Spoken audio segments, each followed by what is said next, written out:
8'de sağlık tüm hızıyla devam ediyor. Şimdiki konuğumuz uzman estetisyen Maya Hanbay.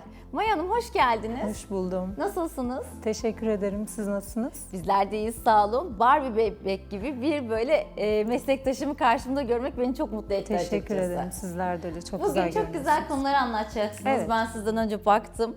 Çok da güzel konuşuyor olacağız. İlk öncelikle başlayalım isterseniz.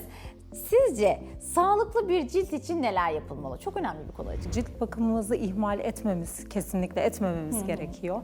Özellikle güneşin zararlı ışınlarından cildimizi korumamız gerekiyor. Evet. Sağlıklı bir cilt nasıl olmalıdırdan önce aslında sağlıklı cilt nasıldır? Bunu anlamamız gerekiyor.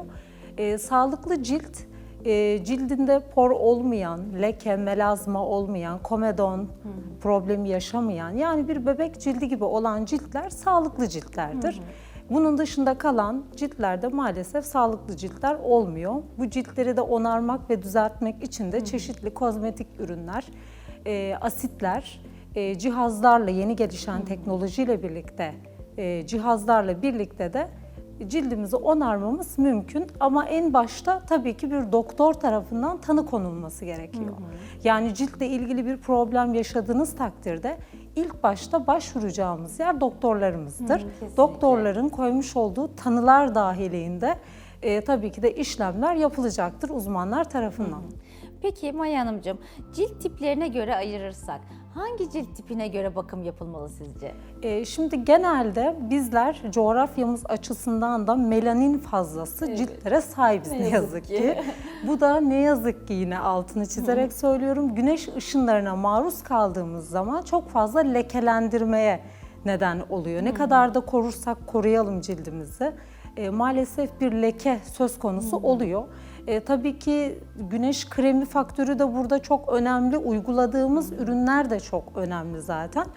Tabii ki de şimdi eğer cildimiz hassassa kullandığımız ürünler, özellikle rozalı dediğimiz o kızarıklıkların ara ara hakim olduğu ciltlerde azelik asit öneriyoruz genelde. Yani içerik olarak ürün içeriklerinde.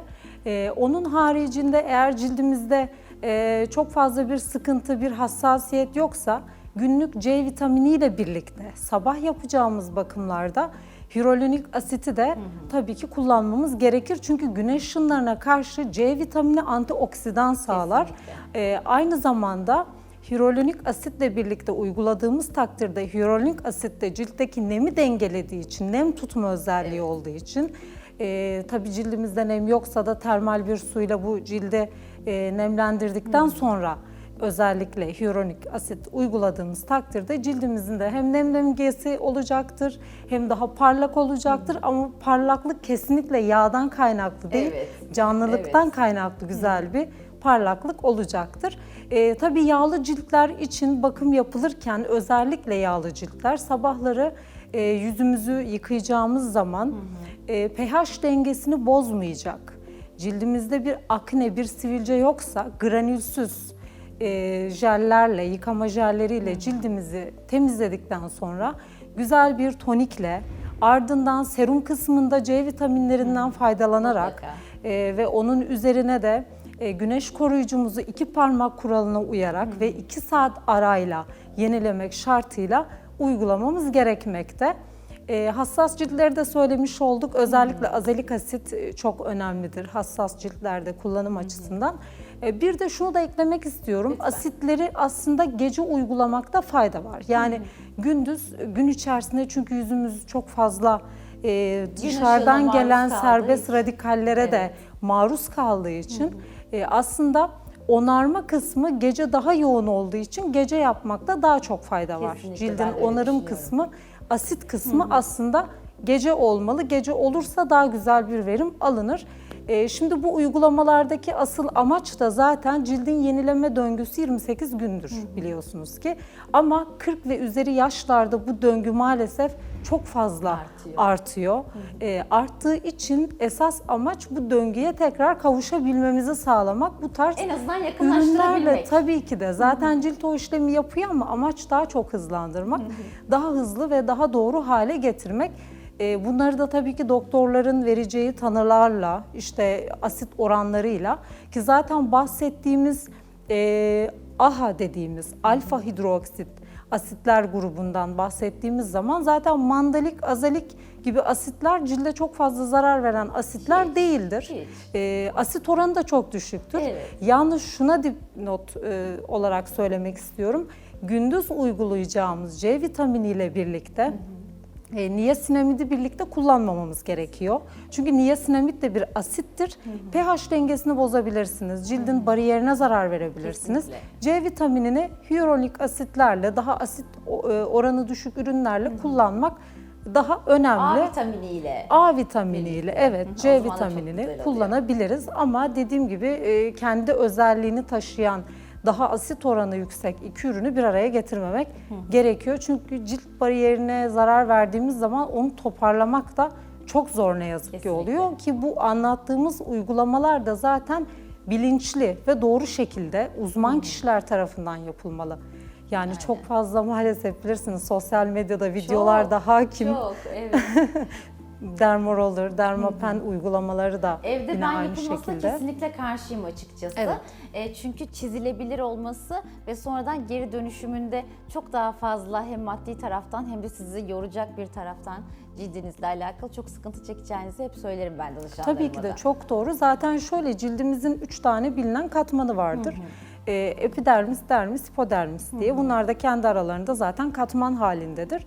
Şimdi bu işlemler yapılırken cilde çok fazla hasar verirsek, cilt bariyerine çok fazla hasar verirsek, cilt kendini zaten yenilerken problem yaşayacaktır. Güneşe daha çok maruz kalacaksınız. Cilt bariyeriniz hasar gördüğü için zararlı ışınlardan sizi ne yazık ki koruyamayacak. Kesinlikle. Yani onu artık böyle güneşin önünde bir bebek cildi gibi düşünebilirsiniz. O kadar savunmasız bir şekilde olacaktır. Tabii ki dediğim gibi bütün bakımların aslında içinde mutlaka güneş koruyucu mutlaka olmalı. Evet. Ne yaparsak yaptıralım, ne tarz bakımlar Hiç yaptırırsak bakım yaptıralım, yaptırmasak da. evde dahi olsak güneş kremini kullanmamız, 2 saatte bir dışarıdaysak da özellikle yenilememiz gerekmekte. Bir de bakımlar normalde günde 2 defa yapılmalıdır. Hem sabah hem akşam olmak üzere. Ama şimdi akşam yapılan bakımlar aslında 2 aşamalı ayrı olmalıdır. Çünkü akşam bakım yaptığımız zaman cildimizde güneşten kalma, yani güneş kreminden kalma tortular olup gözeneklerimizi daha çok tıkayacağı için akşam bakımlarını mutlaka daha derin bir şekilde, daha iyi temizleyicilerle yapmalıyız. Üzerine de serumumuzu, işte göz çevremize uygun bir serumumuz vardır, sürebiliriz. Tekrar onun haricinde işte bahsettiğimiz o asit AHA'lardan, beta-hidroksit asitlerden de faydalanabiliriz. Ama bunları da çok fazla yapmamamız gerekiyor. Evet, uzman eşliğinde, Evet. takip eşliğinde yapılırsa en Kesinlikle. güzeli olur. Çok fazla yapmamamız lazım. Yani genellikle bir de şu vardır zaten. Genellikle genç ciltler bazı asitleri kullanmaları gerekiyor.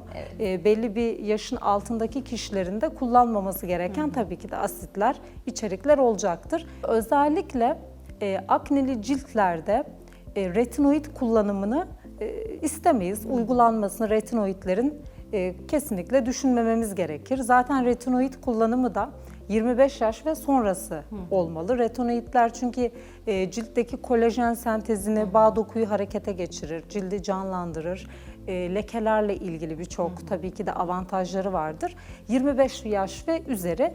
Ama dediğim gibi akneli ciltlerde öyle her türlü uygulamayı yapamayız. Akneli ciltler genelde beta hidroksit asit grubundan salisilik asitle belirli bir oranda çok yüksek olmayacak şekilde bir uzman eşliğinde uygulandığı takdirde ciltleri yenilenecektir. Ama bunun mutlaka içerisinde güneş koruyucu sürekli olmalı. Evde olsak, dışarı çıkmasak dahi güneş koruyucu olmalı. Çok güzel bir konuya el attınız. Evet. Yaz, kış demeden, evde dışarıda demeden mutlaka güneş korumanızı sürmeniz gerektiğini ben de çok hatırlatırım.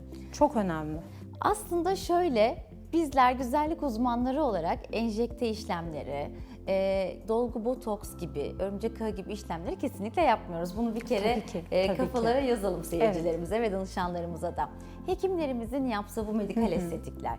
Ben artık gerçi medikal estetik de demiyorum. Dolgu botoks artık bir cilt bakımı gibi söylüyorum. Hani bunlarla ilgili ufak tefek dokunuşlar gibi. Bu konuda ne düşünüyorsunuz? Şimdi zaten bu maddeler biliyorsunuz ki laboratuvar ortamında oluşturulan içeriklere sahip genelde bakteri oluşumlu zaten materyallerdir. Bunların kullanımı nasıl olacağı konusunda tabii ki de doktor çok önemli, hekimlerimiz çok önemli. Tabii ki estetisyenler, güzellik uzmanları bu konuda vakıf olamazlar. Çünkü kaslara doğru yapılması gereken bir işlem olduğu için geçici felçliklere, başka türlü işte problemler yaratabilir yani. Herhangi bir işte kaşınız çok havadadır ya da dudağınızda bir kayma oluşabilir. Geçici felçliklere sebep olduğu için zaten dolgu ve botoks uygulamalarını hekimler tarafından yapması zaten olması gereken en başta şeylerden birisidir. FDA onaylı olmalıdır. Yapıldığı zaman tabii ki de kuruluk illaki olacaktır ciltte ya da yapılan bölgede. Zaten doktorlar bu konuda bilgi veriyorlar. Öncesi ve sonrası ne yapılması gerektiğiyle alakalı. Zaten bilgilendiriliyorsunuz. Ama tabii bu iğneli işlemler sonrasında hijyenimize de çok dikkat etmemiz gerekiyor. Yani şundan bahsediyorum. Bir süre makyaj zaten yapamazsınız. Ve kullandığınız ürünleri de yıkayıp kullanmanız gerekecektir. Bu şekilde de anlatabiliriz. Peki lazerle de ilgili bilgi almak istiyorum Maya Hanım sizden. Lazer uygulamaları ne sık aralarla yapılmalıdır? Şimdi lazer uygulamaları dediğimiz zaman, şimdi lazer özellikle cilt tiplerine göre sonuç veren bir sistemdir. Cihazları da farklıdır. Herkes de aynı dönem içerisinde aynı sonuçları almanız mümkün olmuyor ne yazık ki. İşte komşum 3 seans gitti bitti ya da arkadaşım işte diyot örneğin yaptırdı sonuç aldı diye bir şey yok. Kesinlikle. Özellikle kişinin kıl yapısına bağlı olarak seans aralıkları zaten değişiyor. Sadece kıl da değil, ten rengi de burada Kesinlikle çok en önemli. önemlisi aslında. Tabii ki ten rengi ve kıl yapısı ama siyah bir kıl folikülü tabii ki de cihazlar tarafından daha iyi sonuç veriyor. Yalnız bu işlemleri yaptırmadan önce ve sonra ne yapılması gerektiği de çok önemli. Kesinlikle bu işlemlerden sonra sauna, güneşlenme, onun haricinde gidilen renk değişimi için solaryum gibi yerler. Bunlardan kesinlikle kaçınmamız gerekiyor ve çok fazla güneş koruyucusu, şapka, gözlük ya zaten öncesinde de çok yakın bir süre öncesinde de zaten yaptıramazsınız. Mümkün değil yani bilinçli insanlar zaten yapmaz. Vermiş olduğunuz bilgiler için, tecrübeleriniz için çok teşekkürler. Ben teşekkür ederim. Bize aktardınız Maya Hanım. Ben teşekkür ederim. Çok da güzel bir sohbet oldu. Evet. İnşallah seyircilerimiz de bizlerden çok daha iyi bilgiler almışlardır. Çok teşekkürler. Ben çok teşekkür sağ olun. ediyorum. Çok sağ olun. Bugün bizlerle uzman estetisyen Maya Hanbay beraberdi ve bizlere güzellik adına birçok tiyolar verdi. Kendisine tekrar teşekkür ederiz. 8'de sağlık tüm hızıyla devam ediyor.